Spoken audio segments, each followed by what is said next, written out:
इसलिए आपकी जिम्मेदारियां मिस्र अंसार के और मिस्र मदीने वालों के हैं, मदीने वालों के। मदीने वालों ने सिर्फ माल नहीं लगाया, माल के साथ जान भी लगाई, माल के साथ जान माल के साथ तकादों को भी आगे रहे।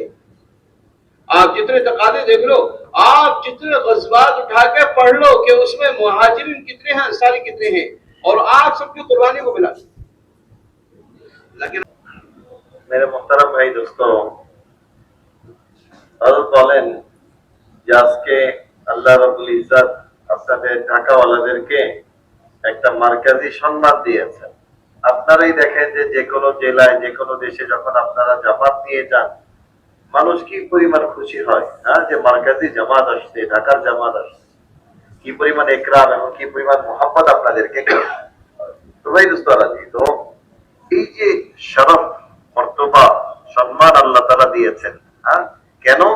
যে আল্লাহ রাব্বুল ইজ্জত আমার জিন্দেগি মার্কাজের সাথে সম্পৃক্ত বানাইছেন, আমার জিন্দেগি মার্কাজি জিন্দেগি বানাইছেন, আমার কোরবানি, আমার মেহনত মার্কাজের সাথে সম্পৃক্ত।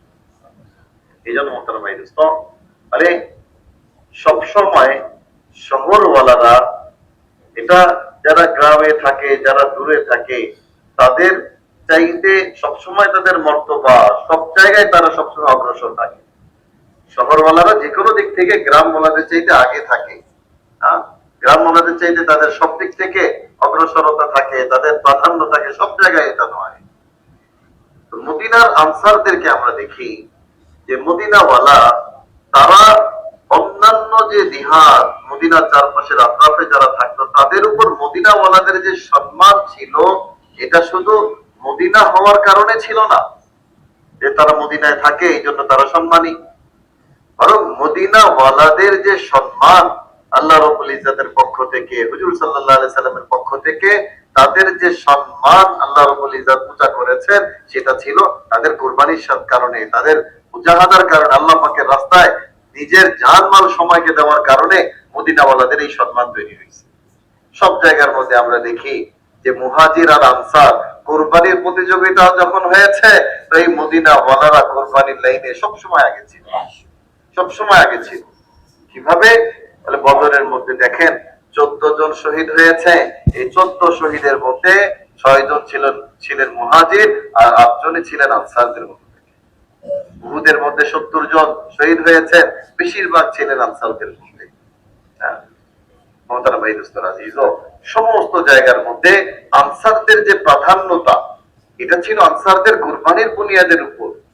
হুজুর সাল্লাল্লাহু আলাইহি সাল্লাম এক হাদিসে পাকের মধ্যে বলছেন যে আনসাররা হচ্ছে আমার ভিতরের জামার মতো, মুহাজিররা আমার বাহিরের জামা, আনসাররা হচ্ছে আমার ভিতরের কাপড়, ভিতরের জামা। ভিতরের জামা মানে কি? তারা আমার একদম ভিতরের সাথে সম্পৃক্ত, তারা আমার দিলের মধ্যে আছে আনসাররা। কেন আনসারদের এই মর্তবা? বলে কুরবানির জজবা, তাদের কুরবানির, মোহতারাম ভাই দোস্তরা আজিজ, যে প্রতিযোগিতা, কিরকম জজবা ছিল কুরবানির আনসারদের। হুজুর সাল্লাল্লাহু আলাইহি সাল্লাম বদরের মধ্যে যখন উনি মদিনা ছেড়ে মদিনার বাইরে চলে গেলেন, আর এরকম মক্কার কুরাইশদের কাফেলা তাদেরকে আক্রমণ করার জন্য ধেয়ে আসলো সামনে, তখন হুজুর সাল্লাল্লাহু আলাইহি সাল্লাম বারবার আনসারদের কাছ থেকে মশওয়ারা চাচ্ছিলেন। মুহাজিররা বারবার রায় পেশ করতেছিল যে আমরা জিহাদের জন্য তৈরি, আমরা মোকাবেলার জন্য তৈরি। বারবার হুজুর সাল্লাল্লাহু আলাইহি সাল্লাম বলতেছিলেন যে তোমাদের রায় কি, তোমাদের রায় কি, তোমাদের রায় কি। তো আনসাররা তখন বুঝে গেলেন যে আরে রাসূল সাল্লাল্লাহু আলাইহি সাল্লাম তো আনসারদের রায় চাচ্ছেন। আনসারীরা দাঁড়ায় গেল, দাঁড়ায় গিয়ে বলতেছেন যে ইয়া রাসূলুল্লাহ, মনে হয় আপনি আমাদেরকে লক্ষ্য করে আমাদের রায় চাচ্ছেন, তো আমাদের রায় শুনে নেন। আমরা আনসারীরা তো বলে ওই আনসার যারা ওই বনি ইসরাইলের মতো আপনাকে এটা বলবে না যে যান আপনি আর আপনার আল্লাহ মিলে তাকাজা পুরা করেন, আপনি আপনার আল্লাহ মিলে জিহাদ করেন, আমরা এখানে বসে থাকবো। বলে আমরা তো ওই কওম যারা আপনাকে এই কথা আমরা স্পষ্ট জানাই দিচ্ছি, ইয়া রাসূলুল্লাহ, আপনার যদি হুকুম হয় আনসাররা পাহাড়ের উঁচা থেকে ঝাঁপিয়ে নিচে পড়বে, আপনি যদি হুকুম করেন আমরা সমুদ্রের বুকে ঝাঁপিয়ে পড়বো, আপনি যদি আমাদেরকে আগুনের ভিতরে ঝাঁপিয়ে পড়তে বলেন, এই আনসারদের জামাত তাদের জালকে আগুনের ভিতরে ঝাঁপিয়ে পড়বে। বলে আমরা তো ওই জামাত। বলে এই শহরওয়ালাদের কুরবানি, বলে শহরওয়ালাদের এই কুরবানির কারণে ভাই দোস্ত আজিজ, বলে ওই আনসারদেরকে আল্লাহ তাআলা পুরা দুনিয়ার দ্বীনের জন্য আল্লাহ তাআলা ইস্তেমাল করেছেন। পুরা দুনিয়ার মধ্যে দ্বীন জিন্দা হয়েছে আনসারদের কুরবানির বুনিয়াদের উপর। আজকে আপনাদের যে মার্কাজ, বলে ঢাকার যে মার্কাজ, টঙ্গীর যে মার্কাজ, বলে এটা শুধু তো বাংলাদেশের মার্কাজ না, জি, এই মার্কাজটা তো হচ্ছে একটা আলমী মার্কাজ, বিশ্ব মার্কাজ। সারা দুনিয়ার মানুষ আপনাদের কাছে আসে। বলে কত বড় জিম্মাদারি দেখেন। যে আজকে আজকে সারা বাংলাদেশের যে কেউ, যে তারা সারা পৃথিবীর মানুষ যেমন এই মার্কাজের মধ্যে আসছে, সারা দুনিয়ার মানুষ তাদের জামাত গুলিকে, মাস্তুরা জামাত, মাসমুসে জামাত, বিদেশের জামাত আপনাদের মার্কাজের মধ্যে আসছে। আর সারা বাংলাদেশের যত এলাকার মানুষ আছে তারা যদি বিদেশ সফরে যেতে চায়, চিল্লায় যেতে চায়, তিন চিল্লায় যেতে চায়, তাহলে আপনাদের উপর দিয়ে তাদেরকে যেতে হবে, আপনাদের এই মার্কাজে তাদের আসতে হবে। তো যাদেরকে আল্লাহ তাআলা এই শরফ, এই সম্মান দিয়েছেন, মার্কাজে এই জায়গার মধ্যে রেখেছেন, শুধু আমি কিছু মাল খরচ করে দিলাম, এটা তাদের কোরবানির মেয়ার না।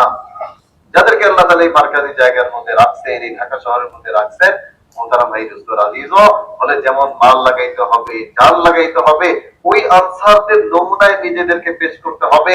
কেন? বলে পুরা দুনিয়ার তাকাজা পুরা হওয়ার জায়গার মধ্যে আল্লাহ পাক তাদের জিন্দেগি লাগাইছে। আপনারা যেখানে যান, বলে এই ঢাকার মার্কাজ থেকে আসছে, বলে টঙ্গীর মার্কাজ থেকে আসছে, জি, এই জন্য যে কোরবানির এই জায়গাগুলিতে থাকে, পুরা দুনিয়ার আলমী মার্কাজের মধ্যে আল্লাহ পাক যাদের জীবনকে লাগায়, তাদের তো ভাই দোস্তরা কোরবানির লাইনে নমুনা হইতে হয়, ইমাম হইতে হয়, তাদেরকে ইমামের দরজায় আসতে হয়। যেমন আনসার, বলে তাদেরকে আল্লাহ রাব্বুল ইজ্জত পুরা দুনিয়ার মধ্যে ইস্তেমাল হওয়ার ক্ষেত্রে তাদেরকে কোরবানির লাইনে ইমাম বানাইছেন। তো ঢাকা ওয়ালাদেরকে পুরা দুনিয়ার মধ্যে নমুনা হওয়ার জন্য কোরবানির লাইনের ওই ইমাম হইতে হবে। আনসারদের কোরবানি কি ছিল? হযরত বলেন যে একসময় হুজুর সাল্লাল্লাহু আলাইহি সাল্লামের হাতে কিছু গনিমতের মাল আসলো। তো হুজুর সাল্লাল্লাহু আলাইহি সাল্লাম এটা বন্টন কিভাবে করবেন, আনসারদেরকে ডাক দিয়ে বললেন যে দেখো, তোমরা মুহাজিরদেরকে যে জায়গা দিয়েছো এটা তাদের নামে করে দাও, গনিমতের মালগুলি তোমাদেরকে দিয়ে দিচ্ছি। অথবা এটা করো যে তোমরা তোমাদের ওই জায়গাগুলি ফিরিয়ে নাও, আমি গনিমতের মালগুলি মুহাজিরদেরকে দিয়ে দিই। হুজুর সাল্লাল্লাহু আলাইহি ওয়াসাল্লাম আনসারদের কাছে যখন এই প্রস্তাব রাখলেন, তো আনসাররা বলেন যে ইয়া রাসূলুল্লাহ, বলে আমরা তো আনসার, বলে আমরা তো যেই জমিন আমরা মুহাজিরদেরকে দিয়েছি ওই জমিন তো আমরা মুহাজিরদেরকে দিয়েই দিয়েছি, এবং যে গনিমতের মালও আসছে ইয়া রাসূলুল্লাহ, এই গনিমতের মালও আপনি আমাদের মুহাজির ভাইদেরকে দিন। এই জজবা ছিল আনসারদের মধ্যে, যে আমরা দুনিয়ার মধ্যে কিচ্ছু চাই না ইয়া রাসূলুল্লাহ, আপনার রেফাকাত, আপনার সুহবত, আল্লাহ রাব্বুল ইজ্জত আমাদেরকে আপনার সাথে রেখেছেন, এর চাইতে বড় দৌলত তো আমরা চাই না, এটাতেই আমরা সন্তুষ্ট যে আল্লাহ রাব্বুল ইজ্জত আপনার পাশে আমাদেরকে রেখেছেন। আল্লাহ তাআলা আপনাদেরকে ওই মদিনার আনসারদের মতো মার্কাজি ওই জায়গার মধ্যে মার্কাজের আনসার বানাইছেন, পুরা দুনিয়ার আনসার বানাইছেন, যে পুরা দুনিয়া আপনাদের কাছে আসে। এজন্য ইমামকে যেভাবে বলে মুক্তাদির চাইতে সব লাইনে আলা হইতে হয়, আর বলেন যে ওলামায়ে কেরাম আছেন যে ইমাম যদি ইমামের পিছনে মুক্তাদি আগে বেড়ে যায়, মুক্তাদির সিফাত, মুক্তাদির অন্যান্য গুণ এটা যদি ইমামের চাইতে বেশি হয়ে যায়, তো ওলামায়ে কেরাম বলেন যে এই নামাজ মাকরুহ হয়ে যেতে পারে। যে ইমামের চাইতে মুক্তাদির সিফাত, কোয়ালিটি, তার গুণ অন্যান্য বেশি, সব সময় ইমামকে নমুনা হইতে হয়, ইমামকে সবার চাইতে আগে হইতে হয়। আল্লাহ রাব্বুল ইজ্জত পুরা বাংলাদেশ, পুরা বাংলাদেশের মধ্যে আপনাদেরকে ইমাম বানাই, বলে আপনাদের কুরবানির স্তর যেন আজলা, ওই দিহাত, ওই যে আমাদের ঢাকার বাইরে মোহতারাম ভাই দোস্তর আজিজ যে ভাইয়েরা আছেন, তাদের চাইতে যদি আপনাদের কুরবানির স্তর উঁচা না হয় ভাই দোস্তর আজিজ, বলে এটা বলে একটা অসৌন্দর্য হয়ে যাবে যে আসলাম আমাদের কুরবানির স্তর বলে ইমামের চাইতে আগে বেড়ে গেছে, যেমন নামাজের মধ্যে মাকরুহ হওয়ার সম্ভাবনা থাকে। এই জন্য আল্লাহ রাব্বুল ইজ্জত আপনাদেরকে ওই ইমামের মুক্তাদার হাইসিয়ত দিয়েছেন, মুক্তাদার, যে আপনারা উম্মতের অনুকরণীয়, সারা দুনিয়ার মানুষ আপনাদেরকে দেখে, পুরা উম্মত আপনাদেরকে দেখে। তো কোরবানির ওই জায়গায় নমুনা হওয়ার ক্ষেত্রে আপনাদেরকে নমুনা করতে হবে, যে নমুনা আমাদের হযরত আপনাদের সামনে পেশ করতেছেন। সাহাবায়ে কেরাম আনসারদের যে নমুনা ছিল, আজকে ঢাকা ওয়ালাদেরকে মোহতারাম ভাই দোস্তর আজিজ পুরা দুনিয়ার তাকাদা পুরা করার জন্য ওই জায়গায় ওইভাবে নমুনা করতে হবে। इसलिए मेरे दोस्तों बुजुर्गों, इस मेहनत को आप समझो, मेहनत को समझो। इसलिए मैं आपसे खुसूसी तौर पर, एक तो आप अपनी काम की सतह बढ़ाओ। मेरे मोहतरम भाई दोस्तों, হযরত বলেন যে আমাদের ঢাকার সাথী যারা, আমরা কোরবানির যে স্তর আমাদের কাছে মাত্র বড়রা চাইতেছেন, আমরা এটা নিয়ত করে নিই যে আজকে নিজামুদ্দিন হযরতরা ঢাকাওয়ালাদেরকে কোরবানির যে জায়গায়, যে মঞ্জিলায় তারা দেখতে যাচ্ছেন, আমরা আজম করি যে আমাদেরকে ওই জায়গা পর্যন্ত যাইতে হবে, আমাদেরকে ওই নমুনায় পৌঁছতে হবে, ওই জায়গা পর্যন্ত নিজেদেরকে পৌঁছতে হবে। বলেন যে এই যে কোরবানির স্তর যেটা নিজামুদ্দিন হযরত আমাদের কাছে যাচ্ছেন, এটা হবেই তো তখন যখন আমরা ওই জোটে চূড়ার ফিকির না করে আমি নিজে মেহনত করে জামাত বানানোর ফিকির করব। হ্যাঁ, আমি একটা জোটে ঢুকে গেলাম, আমি একটা গ্রুপে ঢুকে গেলাম, মানে এটা তো হচ্ছে দুনিয়ার বিনোদনমূলক সফর যারা করে, যারা ওই যে দুনিয়ার বিভিন্ন জায়গায় ঘুরে বেড়ায়, মানে তাদের মেজাজ হচ্ছে এটা যে আমার হামখেয়াল, আমাদের নিজেদের চিন্তা ভাবনা, নিজেদের বন্ধু বান্ধব, এই ধরনের একটা জোট দেখে ভালো একটা জোটে ঢুকে যাও। এটা হচ্ছে ওই দুনিয়ার সিয়াহাত যারা করে, ভ্রমণ যারা করে, তাদের মেজাজ হচ্ছে এইটা। কাম করনেওয়ালা আমরা যারা ভাই দোস্ত, বলে তাদের মেজাজ এটা হওয়া চাই না। আমি আমার মসজিদ থেকে 3 দিন থেকে 3 চিল্লা পর্যন্ত, 3 চিল্লা থেকে বেরুন সফর, প্রত্যেকটা জায়গায় নিজে মেহনত করে জামাত বানানো, নিজে মেহনত করে জামাত তৈরি করা, এটা আমাদের জিম্মাদারি হয়ে গেছে। প্রত্যেক সাথী বলে তারা এই জিম্মাদারি মাথায় নেয় যে আমি নিজে জামাত বানাবো, আমার সাথে জামাত বলতে, বলে আমি আরেকজনের সাথে জুড়ে মিলে চলে যাব, বলে এই মেজাজ আমাদের কাম করনেওয়ালাদের মধ্যে মোতারা ভাই দোস্ত না হওয়া চাই। যতজন সাথী তারা তাকসিম হয়ে যাবে, তাকসিম হয়ে তারা নিজেরা আলাদা আলাদা জামাত তৈরি করার মেহনতের মধ্যে লাগবে। 4 জন সাথী আছে তো তারা 4 ভাগ হয়ে যাবে, 4টা জামাত বানাবে। বলে এরকম ভাবে তারা যদি মেহনত করতে থাকে, তাহলে প্রত্যেক সাথীর সাথে আলাদা আলাদা 3 চিল্লা জামাত তৈরি করা সম্ভব, যদি তারা আলাদা হয়ে মেহনত করে। আমরা যদি প্রত্যেক সপ্তাহে একজনকে 3 চিল্লার জন্য তৈরি করি, আমরা ফিকির নিলাম যে প্রত্যেক সপ্তাহে আমরা একজনকে 3 চিল্লার জন্য তৈরি করব, তাহলে প্রত্যেক 3 মাসে আমাদের একটা করে 3 চিল্লা জামাত তৈরি হবে। এক বছরে আমাদের মসজিদ থেকে কতজন সাথী তৈরি হবে?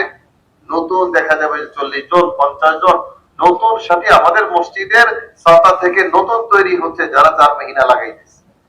এই যে একটা মসজিদের ছাতা থেকে 40-50 জন সাথী এক বছরে তৈরি হওয়া, এটা ওই সময় সম্ভব যখন আমরা কাম করলে ওয়ালারা, আমরা জোট ভাঙবো, আমরা নিজেরা ভাই দোস্ত আজিজ মেহনত করে আলাদা জামাত বানানোর ফিকিরকে, টেনশন বলে যে জামাত হয় নাই, কোনো টেনশন নাই, কোনো পেরেশানি নাই। আজকে দুনিয়া ওয়ালারা তাদের দুনিয়ার জন্য কি পরিমাণ পেরেশান একটা জিনিস যদি না হয়, আমার জামাত হয় নাই, মসজিদে জামাত বলে নাই, কোনো পেরেশানি নাই। প্রত্যেক সাথী এটার উপর পেরেশান হওয়া চাই যে আমার নিজের জামাত আমি বানাবো, আমি 3 চিল্লার জামাত 3 মাসের মধ্যে তৈরি করব। তাইলে ভাই দোস্তরা, যেহেতু ওই নমুনা যেটা বড়রা আমাদের কাছে দেখতে চান, আমাদের মাঝে যে নমুনা বড়রা চান, ওইটা ভাই দোস্ত ওই জায়গায় আমাদের যাওয়া সম্ভব যদি প্রত্যেক কাম করনে ওয়ালা আমলা তারা নিজেরা জামাত বানানোর ফিকির করে। এক ভাই বলতেছেন, হযরত উনি বলতেছেন জামাত 2টা কাজ বড় মহব্বতের, বড় প্রিয়, খুব ভালো লাগে। বলে সেই 2টা কাজ কি?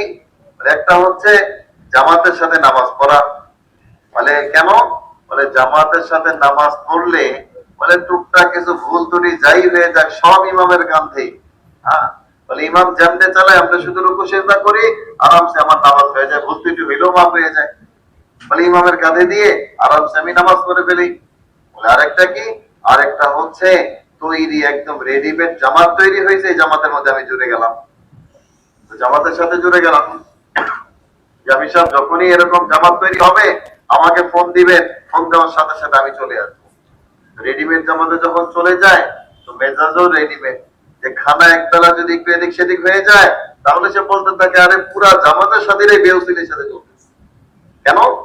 মানে সে দেখে নাই যে এই জামাতটা তৈরি করার জন্য মসজিদের সাথীরা কি পরিমাণ মেহনত করছে, প্রত্যেকটা মানুষের কাছে গিয়েছে, মানুষের দুয়ারে দুয়ারে গিয়েছে, উসুল করতে কত কষ্ট, মানুষকে জুড়াইতে কত কষ্ট, এ কোনো কষ্ট সে দেখে নাই, সে রেডিমেড জামাত পাইছে আর চলে গেছে।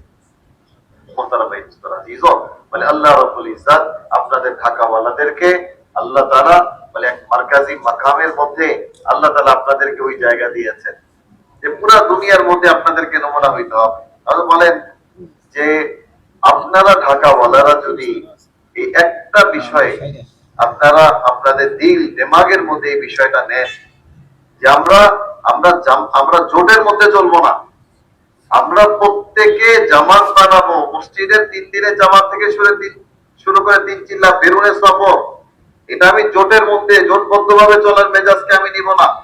আমি নিজে জামাত বানানোর মেজাজ, যে আমার সাথে নতুন নতুন সাথীদেরকে নিয়ে আমি জামাত তৈরি করব, বলে এই তাকাজাটা যদি আপনারা নেন, তাহলে বলতেছে যে আমি এটা আশা করি এই ঢাকাওয়ালাদের মাধ্যমে, যেমন মদিনার গুটি কয়েক মানুষ, মদিনার শহর ঢাকার চাইতে কত ছোট ছিল, কিন্তু মদিনা ওয়ালারা হুজুর সাল্লাল্লাহু আলাইহি সাল্লামের মেহনতকে নিয়ে পুরো দুনিয়ার তাকাজা পুরা করার জন্য দাঁড়াইছেন।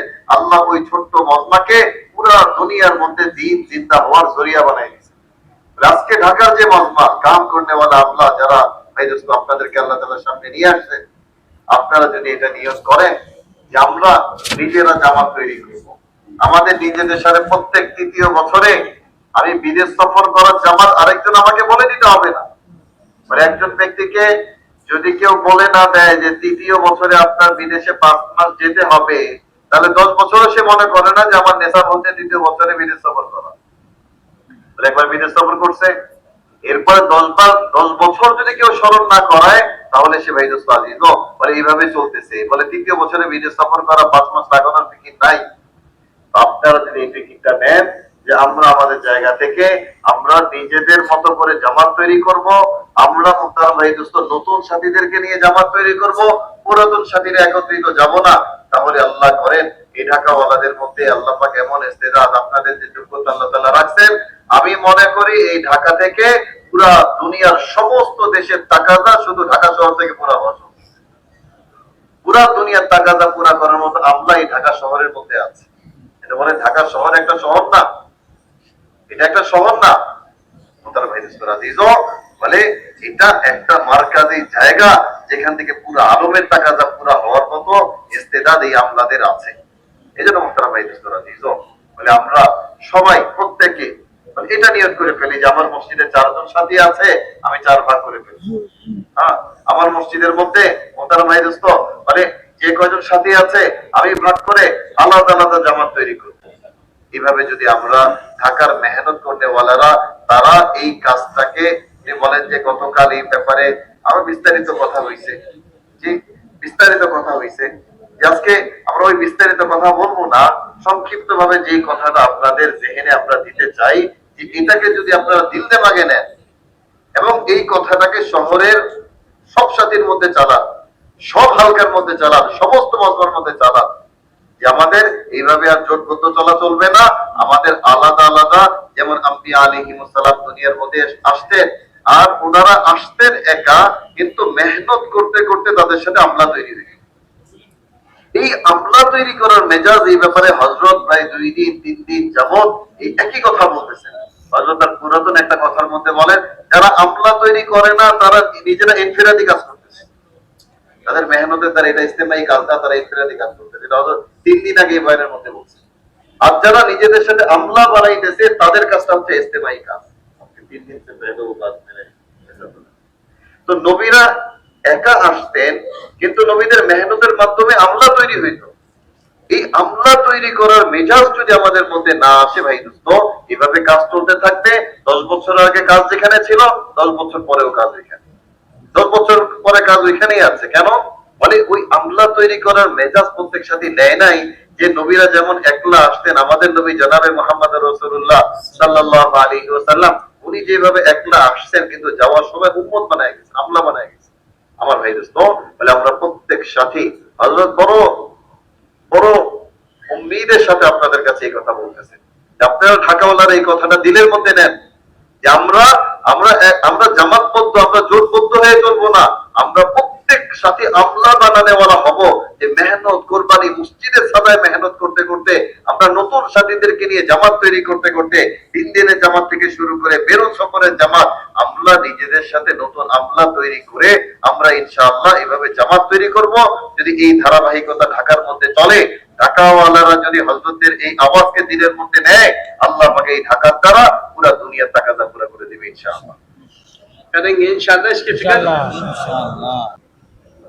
तो मेरे मोहतरम भाई दोस्तों, और বলেন যে আল্লাহ রাব্বুল ইজ্জত আপনাদেরকে তাকাজা চালানেওয়ালা ওই নমুনা আমলা বলে এই মজমা থেকে ওই নমুনা আমলা বলবে যখন আপনারা তাকাজাকে ওই স্তরে চালাইবেন। তাকাজাকে যখন মোহতারাম ভাই দোস্ত রাজি, তো আমরা সর্বোচ্চ স্তরের যে তাকাজা, যেভাবে আমাদের কাছে তাকাজা আসে, আমরা তাকাজাকে যখন ওইভাবে চালাবো, আল্লাহ করে যে ওই রকম লোক তৈরি হবে। আর সমস্ত জায়গার মধ্যে এখানে যারা আসছেন, হয়তো শতকরা 5 ভাগ মানুষ, 5 ভাগ আমাদের সাথে এখানে আসছে, বেশিরভাগ সাথী তারা মহল্লার মধ্যে আছে। তো এই পুরা উম্মতের কাছে তাকাজা পৌঁছানোর জিম্মাদারি এটা আপনাদের। পুরা উম্মতের কাছে এই তাকাজাগুলি পৌঁছবে আপনাদের দ্বারা, যদি আপনারা এই তাকাজাগুলি সব জায়গায় এক আওয়াজ, একরকম আওয়াজ, সব জায়গায় যদি আপনারা মোহতারাম ভাই দোস্ত এইভাবে আওয়াজ চালান, আল্লাহ করেন ওই রকম মজমা তৈরি হবে। দেখেন, আমরা যে মিম্বর থেকে আওয়াজ দেই, যে মিম্বর, যে মাইক আমাদের হাতে থাকে, এই মিম্বর আমাদের মিম্বর না, এটা দাওয়াতের মিম্বর, এটা তাবলীগের মিম্বর, এটা মেহনতের মিম্বর। ভাই দোস্ত মানে এই মিম্বর থেকে মানে আমি আমার তাকাজা, আমার সমাজ এখান থেকে আমি চালানো, আমি এটা আমার জন্য এটা ভাই দোস্ত রাজি তো ঠিক না যে এখান থেকে আমি আমার তাকাজা চালাবো। এটা তো তাবলীগের মিম্বর, আমাদের বড়দের পক্ষ থেকে যে তাকাজা চালাইতে বলা হয়েছে, আমাদেরকে ওই তাকাজা চালাইতে হবে। হ্যাঁ, মানে মজমার অবস্থা তো ওইরকম না, মজমার নওয়াইয়া তো এরকম না, মজমা তো অত বেশি যোগ্যতা সম্পন্ন মজমা না। তো মজমা অনুযায়ী আমি তাদের স্তরে যে তাকাজা চালাবো, বলে এটা বিলকুল আমাদের না করা যায়। আমাদের জিম্মাদারি তাকাজা যেভাবে বড়রা চালাইতে বলছেন, বলে হার সাল 4 মহিনা, প্রত্যেক দিনে 8 ঘন্টা থেকে 12 ঘন্টা, যেই স্তরে তাকাজা চালাইতে বলছেন, ওইভাবে আমাদের তাকাজা চালানো জিম্মাদারি, ওইভাবেই তাকাজা বলতে হবে, ওইভাবে আমাদের তাকাজা ঢালতে হবে উম্মতের কাছে। এরপরে ভাই দোস্ত আজিজ, বলে যে যেরকম ইস্তেতাজ নিয়ে আসবে, তাকে তো ইস্তেমালের জন্য আমরা রাস্তা আছে, তাকে আমরা ইস্তেমাল করব, তাকে আমরা এরকম ভাবে ব্যবহার করবো। এক জেলা নিয়ে আসলে আমরা ব্যবহার করব, কিন্তু সমস্ত জায়গার মধ্যে তাকাজার এক ইত্তেহাদ আওয়াজ, যে আমরা নিজামুদ্দিন মার্কাজ থেকে যেভাবে তাকাজা পাচ্ছি, ওই স্তরে পুরো আমলার কাছে সবাই একযোগে একভাবে সমস্ত দেশের মধ্যে এক তাকাজা চালাইতে হবে। মানে নওয়াইয়াত দেখে, হাল দেখে, সাথীদের অবস্থা দেখে তাশকিল করা, তাকাজা চালানো, এটা দায়ীর শান না, এটা মুসলমানেরও শান না, বরং মুনাফিক যারা ছিল তারা হালত দেখে দেখে তাকাজা করে। মানে এখন তো হালত এরকম না, এখন অবস্থা এরকম না, সাথীদের যোগ্যতা এরকম না, হাল দেখে তাকাজা চালানো তো মুনাফিকদের অভ্যাস ছিল। আমাদের এটা তো হুকুম, দাওয়াত এটা আল্লাহ পাকের হুকুম। বলে যেইভাবে হুকুম আসছে, হুকুমকে ওইভাবে পুরা করা আমাদের জিম্মাদারি। কিভাবে পুরা হবে এটা আল্লাহ পাকের জিম্মায়। আমরা 1000 বছর মেহনত করে আমরা তো ওই যোগ্যতা সম্পন্ন সাথী আমরা বানাইতে পারবো না। যোগ্যতা সম্পন্ন সাথী বানানো এটা আল্লাহর জিম্মাদারি।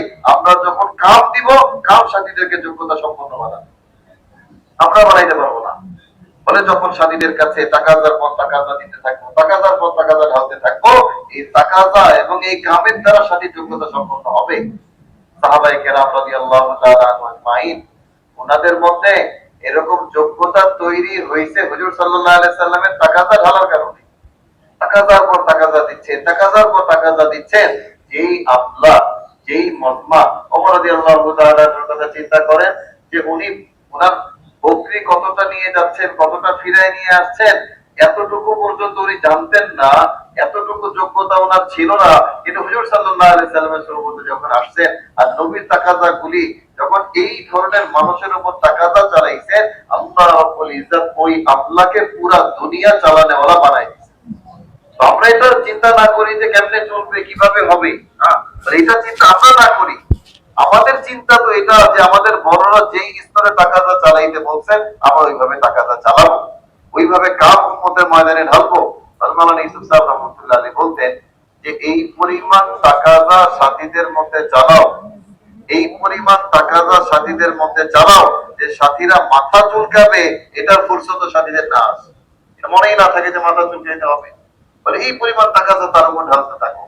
এবং উনি বলতেন যে আমরা তো রিক্সাওয়ালাকেও তাশকিল এই জন্য করি যাতে দুনিয়াওয়ালা মালওয়ালা বলে এদের দ্বারা তাকাজা পুরা হবে, এরা এরকম বিদেশ সফরের বেরু সফরে দূর সফরে তাকাজা পুরা করতে পারে, বলে এই চিন্তা খতম হয়ে যায়। এই জন্য আমরা রিক্সাওয়ালাকেও আমেরিকার জন্য তাকে আমরা তাশকিল করি যে রিক্সাওয়ালা আমেরিকা সফর করতে পারে। মানে আমরা সাধারণ থেকে সাধারণ মতবা, ছোট মতবা, কিন্তু তাকাজা যেইভাবে মার্কাজ থেকে আসছে ওইভাবে আমি আমার সাধারণ মতবা, রিক্সাওয়ালা মতবা, দিনমজুর মতবা, তাকে দূর থেকে দূরে তাকাজা তার উপর ঢালতে হবে যে আপনি এরকম দূরে সফর করবেন, আপনার দ্বারা দূরের তাকাজা পুরা করবে। মাল নাই তো কি হয়েছে, আমি মালবিহীন কিন্তু কাম আছে তার কাছে, আমি সারা দুনিয়ার তাকাজার জন্য তাকে তৈরি করব, সারা দুনিয়ার তাকাজার জন্য তার উপর আমি তাকাজা ঢালবো। বলে তাকাজা ঢাললে যোগ্যতা তৈরি হবে। আল্লাহ করে তো আল্লাহ পাকের রাস্তার এই খুরুজ, আল্লাহ পাকের রাস্তার এই সফর যত বেশি দূরে, যত দূরের তাকাজা নিয়ে আমি আল্লাহ পাকের রাস্তায় বের হব, তত আল্লাহকে তত নিকটে আমি পাবো। আমি এই রাস্তার তাকাজা নিয়ে যত দূরে চলবো, যত দূর সফরের মধ্যে আমি যাব, আল্লাহকে তত কাছে পাবো এবং আমার মাসলা হল তত দ্রুত হবে যত দূরের তাকাজা নিয়ে আমি চলবো, যত দূরের তাকাজা আমি ইস্তেমাল হব। এই তাকাজা চালানে ওয়ালা আমলা তাদের পিছনেই ভাই দোস্তর আজিজ উম্মত চলতে থাকবে। যারা 4 মাস, বছরে 6 মাসের তাকাজা দেয়, যারা প্রত্যেক 3 বছরে বিদেশ সফরের তাকাজা দেয়, রোজানা 8 ঘন্টা থেকে 10-12 ঘন্টার তাকাজা যারা দিতে থাকে, উম্মত তাদের মতো করে তৈরি হয়, তাদের পিছনে পিছনে চলতে থাকে। বলেন ভাই দোস্তর আজিজ, আল্লাহ পাকের এই রাস্তার মধ্যে যে পরিমাণ আল্লাহর সাথে সম্পর্ক তৈরি হয়, আল্লাহ পাকের এই রাস্তার মধ্যে যে পরিমাণ আল্লাহর সাথে কুরবত তৈরি হয়, এই পরিমাণ কুরবত আর কোন জায়গায় তৈরি হয় না যেটা আল্লাহ পাকের রাস্তার মেহনতের দ্বারা, আল্লাহ পাকের রাস্তা সফরের দ্বারা তৈরি হয়। ভাই দোস্ত, এই জন্য মানে আমার আপনার জিম্মাদারি এটা, আল্লাহ রাব্বুল ইজ্জত যে মিম্বরের জিম্মাদারি, যে মাইক আমাদের হাতে আল্লাহ তাআলা দিয়েছেন, বলে এটা আমি আপনি সবাই আমিন, আমি আপনি সবাই আমানতদার। আমানত কিসের? মানে আমাদের যে তাকাজা বড়রা চালাইতে বলছেন, আমি তাকাজাকে ওইভাবে চালাবো, যেভাবে বড়রা বলছেন ওইভাবে তাকাজা চালাবো। আমার তাকাজা চালাইতে চালাইতে উম্মতের মধ্যে ইস্তেদাল তৈরি হবে, উম্মত সারা দুনিয়ার জন্য তৈরি হবে, পুরা দুনিয়ার সফরের নকশা তৈরি হবে। যখন আমরা দেখেন ভাই দোস্তার আজিজ, নিজামুদ্দিন মার্কাজে উনি বলেন যে এই যে আজকে আমরা যদি সমস্ত সাথী এক আওয়াজের উপর মুত্তাফিক হয়ে যাই যে হযরতরা যেভাবে বলতেন এর বাইরে আমরা যাব না, যেভাবে তাকাজা চালাইতে বলছেন এইভাবেই আমরা তাকাজা চালাবো, তাহলে আল্লাহ যদি আসতেন। আজকে নিজামুদ্দিনে হযরত যেভাবে ফয়সালা দিচ্ছেন, তাকাজাকে যেই স্তরে চালাইতে বলছেন, বলে এক মেহমান এসে বলতেছেন যে আপনাদের নিজামুদ্দিন মার্কাজের মধ্যে এখন তো এই অবস্থা দেখছি, ওই নিচের বয়ানে যেই তাকাজা, উপরের বয়ানে ওই তাকাজা, 6 তলায় উঠে সেখানেও একই তাকাজা, সব জায়গায় বছরে 6 মাস, সব জায়গায় বছরে 6 মাস। ওই এক ইত্তেফাকি আওয়াজের বরকতে আল্লাহ তাআলা পুরা মানে এক কসমকে তৈরি করে দিয়েছে মুহতারাম ভাই দোস্ত। এই জন্য আমাদের এক একজন সাথী সে কিরকম ইস্তেদাদের এটা আমরা দেখবো না, তার যোগ্যতা কিরকম এটা থেকে আমরা নজর দিব না, তাকে আমরা সর্বোচ্চ তাকাজার জন্য তাশকিল করব। যেমন মাওলানা ইউসুফ সাহেব রহমতুল্লাহ আলাইহি, উনি আফ্রিকার একজন কালো ব্যক্তির সামনে বসা, তো উনাকে তাশকিল করছেন, উনাকে তাকাজা ঢালতেছেন, উনাকে কাম সমঝাইতেছেন, বলে সময় যেতে যেতে 2 ঘন্টা সময় চলে গেল। সাথীরা বলতেছে যে হযরত আপনি একজন সাথীর পিছনে এত লম্বা সময় ব্যয় করে দিলেন। বলে ভাই তোমরা তো একজন মানুষ দেখছো, আমি তো দেখছি যে একটা দেশকে সামনে নিয়ে আমি কথা বলতেছি, আমি তাকে একটা মানুষ মনে করতেছি না, আমি তাকে একটা দেশ দেখছি।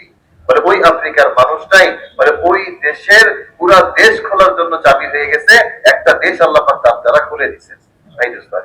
হিম্মতের সাথে আজিমতের সাথে আমাদের বড়রা যেভাবে আমাদের কাছে চাচ্ছেন, আমরা যদি মুত্তাফাকানা সবাই একমত হয়ে যে নিজামুদ্দিনের আওয়াজ এভাবে নিজামুদ্দিন আমাদেরকে চালাইতে বলে, আমরা আওয়াজকে অবিকল ওইভাবে আমাদের মিম্বর থেকে চালাবো, আমানতদারির সাথে চালাবো। এই কথার উপর যদি আমরা মুত্তাফিক একমত হয়ে যাই, আল্লাহ তাআলা আমাদের ইস্তেদাদকে বাড়ায় দিবেন, ওই আমলাকে তৈরি করে দিবেন যেই আমলা এই ঢাকা শহর থেকে পুরো দুনিয়া সামলাইতে পারে। তৈরি আছেন ভাই ইনশাআল্লাহ? दूसरी बात आपसे ये कहनी है, मशरों से मुताल्लिक जो हमारे मशरे हैं वो रस्मी न हो।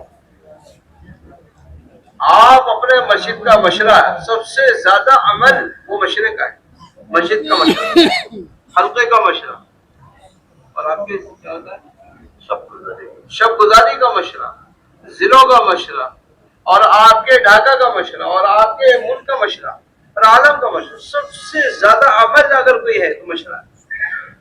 मशरा एक ऐसा बंधन है, मशरा नहीं है तो काम के सारे तकादे और सारी फिक्रें बिखरी हुई हैं।